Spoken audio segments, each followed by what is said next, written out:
A residual or balloon payment is an indicator of a fact that most are not willing to admit.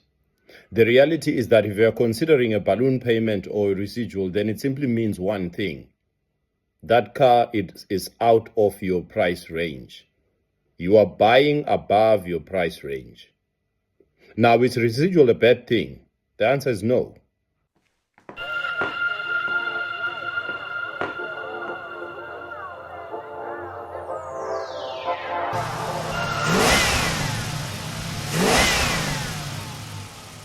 It is designed for that exact same reason, to encourage people to shop above what they can actually afford. Because the residual will help you in order to afford the monthly installment. But it actually is an indicator of something even greater. So my advice is, if you can afford the installment without a residual, then take the installment without a residual. Now, obviously, assuming that you've considered insurance and all other factors. So if you feel you cannot afford the car without the residual, just know that you are actually buying something that you cannot afford. And that's why you are considering a residual. Like I said, it's not a bad thing. But the reality is that the residual is like a deposit that you'll have to pay at the end of the term.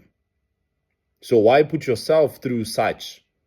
Yes, you don't have to pay it cash up front. You can refinance the residual. But the danger there is that if you are already blacklisted, by the time you finish paying off your normal contract and have to move on to the residual and you can't pay off the residual, the car will be repossessed.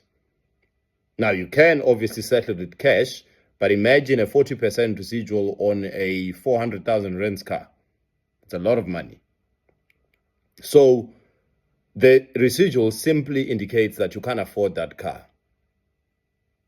Now, it's not a bad idea to take a residual, but just know that it'll take longer to trade in the car and that you will have to pay that residual amount at the end of the contract. So at the end of the day, when we buy cars, it's either we buy a car to trade in after a certain period of time. Most people usually trade in after the car is out of warranty. That can be after 120,000 kilometers, depending on the manufacturer.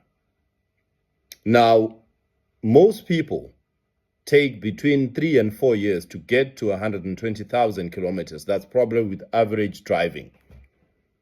But if you attempt to trade in the car after 3 years, when the car is at 120,000 kilometers and no longer under warranty, you are most likely going to face a situation where what you owe for the car is way more than what the dealership is willing to take the car for, which is the trade value of the car.